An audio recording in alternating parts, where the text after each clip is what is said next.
food, stuff like that. And then the next day, we sleep in the lodge. The next day, we wake up super early, and we take a peki, which is a boat that has a long motor, and sort of the blade on the motor is surrounded by a cage so that it doesn't hit the rocks. And this boat can go in very shallow water. We take that boat up as far as we can go. If you go in the right time of year, you can get all the way up to the petroglyphs. But we did have to get out and push the boat past a number of, we had to take the weight off of it, take the people out, and push the boat. And I think that took us, I want to say it took us 6 or 7 hours. We left before the sun came up, and we arrived at the petroglyphs of Pusharo, which is huge. I can't remember how many meters long it is. I want to say it's like, I had it pulled up and now I can't find it. I want to say it's 50 to 100 meters long, and it's 5 meters high, 3 to 5 meters high. They're big. They are the biggest petroglyphs in Peru. I know that. And is this on a wall or is this on boulders? It's on a wall. It's like a wall next to the river. Okay. So it's like a cliff wall. It's like a cliff wall, exactly. Yeah. And the river is always changing. And so there's some worry that the river may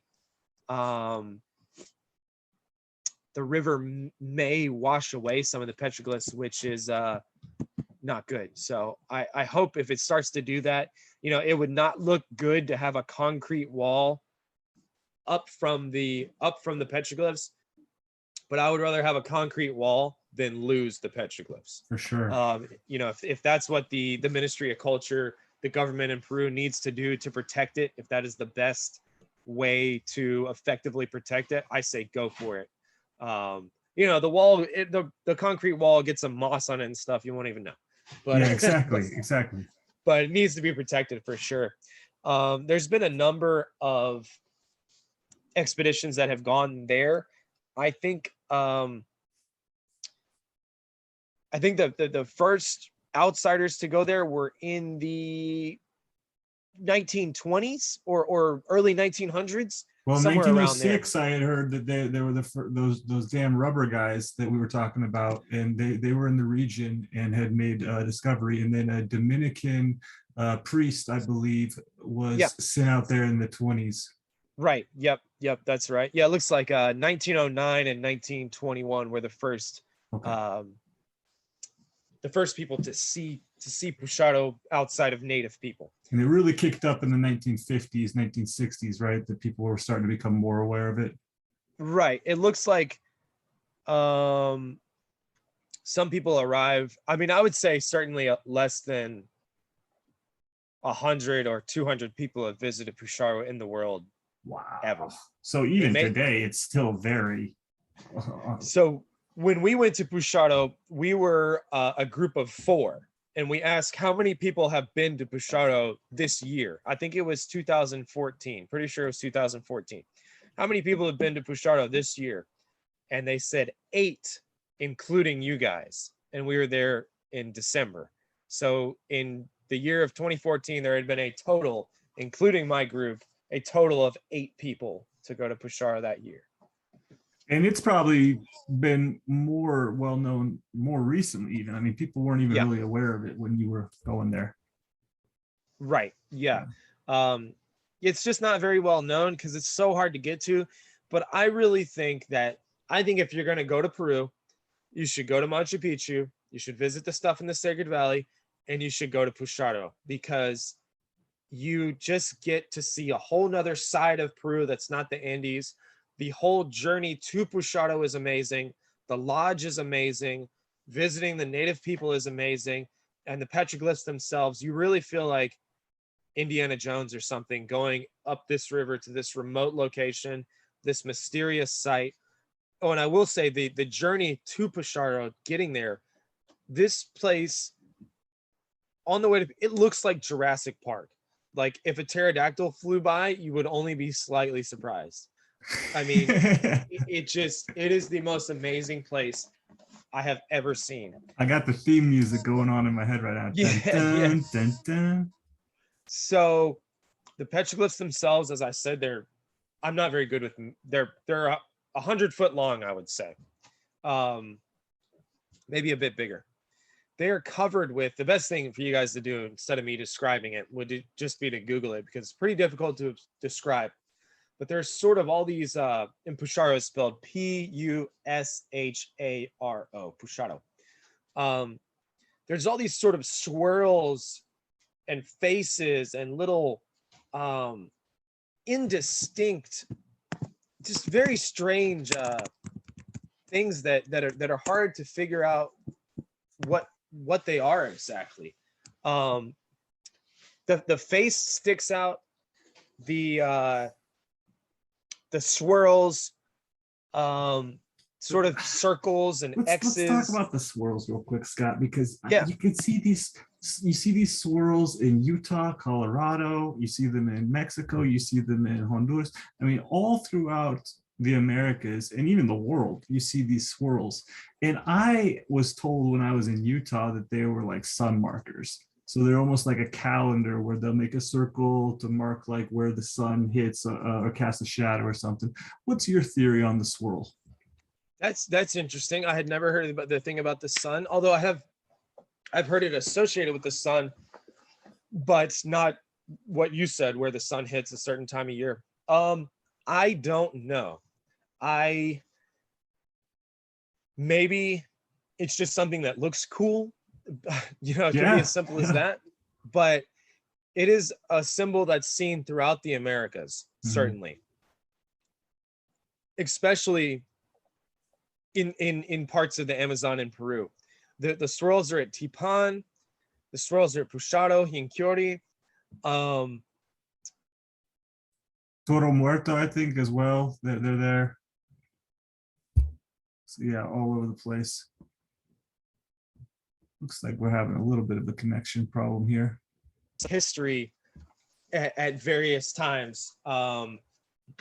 Could be a history of when certain things happened in the tribe, in the group. Could be a history of when different fruits come into season, things like that. But no one truly knows. Other people think that Pusharo is a map to Paititi, to get to the lost city of gold. Other people think that is the visions and the ideas of various shaman or curanderos who were having visions and learned about different cosmic events and stuff. But truly, no one really knows. And how far, Scott, to the nearest village from the petroglyphs? The nearest village would be the community of Palatoa Teparo, which is about 5 or 6 hours by boat up this small river. In that case, you'd be going down this small river. So if you were to continue kind of past Pusharo, what you have on the other side? Well, there are reports. I wanted to go up past it, but the park guard said, no, you only have permits. He literally said, you cannot go past that rock right there. Wow. That was like, so we didn't have permits to go up past there. There are Machinga living in voluntary isolation up there that want to be left alone. There were some explorers that were killed, I believe, in 1998. They were told a number of times to stop coming back. And the 4th or 5th time they came back, they got filled full of arrows. I think it was an American, a Japanese, and 2 French people, if I remember correctly. So they were warned and they didn't listen and they got killed. So that is the natives who live there. That's their land. And, if they don't want people coming in, then that's that. I would really love to go up there if I could. And if I saw any natives, I would just take off running. 1, so I don't get filled full of arrows, and 2, so I don't give them any diseases or disrupt their culture or anything like that. But so supposedly there are Machinga living up there in voluntary isolation. There's this group, the Machinga call other Machinga, they consider like the wild ones that still live out. And this is now. I'm not talking about like 100 years ago or 50 years ago. I'm talking about right now. These people, they're sitting out there in that jungle right now. I don't know what they're doing, but they're there.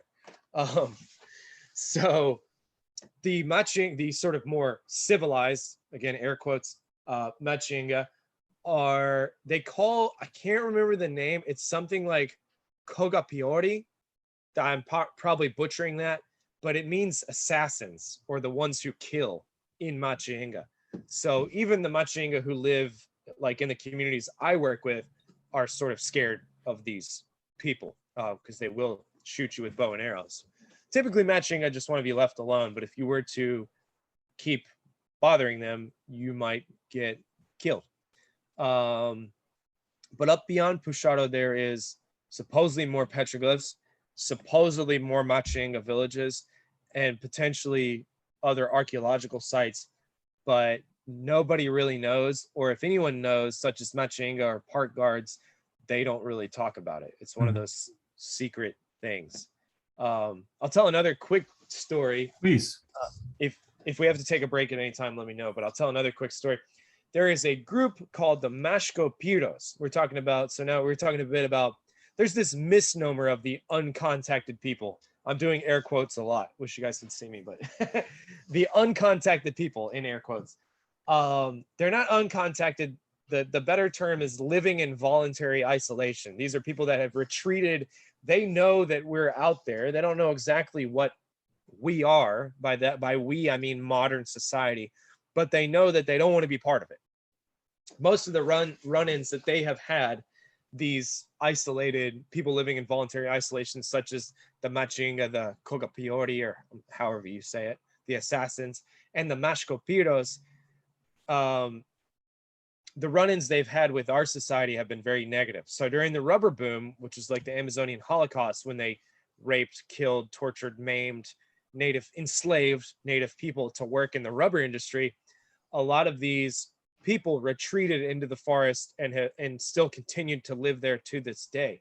Some have been contacted, some have had sporadic contact, and others have not been contacted at all. So I assume these people, such as the Mashko-Piros, they think that there's this weird tribe that wears t-shirts and has boats, motor boats, and we live in a giant jungle that, you know, covers the earth, and, you know, they just have no concept of New York City or Cusco or anything like that. But this group, the Mashko-Piros, were a segment of their population was enslaved by a rubber baron. I believe his name was Fitzcarraldo. And there's a movie called Fitzcarraldo that you can look up, and they filmed it with real native people. And it's about the rubber boom. Great movie. I encourage you guys to watch it. I think it's Fitzcarraldo. Pretty sure that's it. Anyway, they enslaved some of these Mashko-Piro people. And at some point, a portion of the group decided, look, I would rather just run off in the jungle than be a slave. So, because he was doing all kinds of terrible stuff to them. So that's what they did. They ran off into the jungle. And since that time, they have avoided contact with the outside world until very recently, where they have came down out of the forest to the side of the river, and they've been contacted by anthropologists. They've also unfortunately been contacted by missionaries who give them things like Coca-Cola and lighters, trying to convince them to accept Jesus, I guess. So when that started happening, the anthropologists decided, well, we need to contact them as well. And there's been some sporadic contact with them, especially after an event that happened it was on May 1st, 2015. I'm pretty sure is when it was. Maybe it was 2016. Anyway. What happened? A friend of mine named Leonardo, a Machinga friend. He was about 23, I think. His family has been missionized, Christianized, and so they have more goods and wealth than the other Machinga because they have accepted the missionaries. So they get presents from the missionaries, which is, I think, a really low down and dirty way of convincing people to like Jesus. I like Jesus, but I don't think that's a good way to do it. Anyway, Leonardo had a phone with a camera on it, and they were out farming some corn, and the Mashko-Piros, they're their land butts up against each other's, their territory.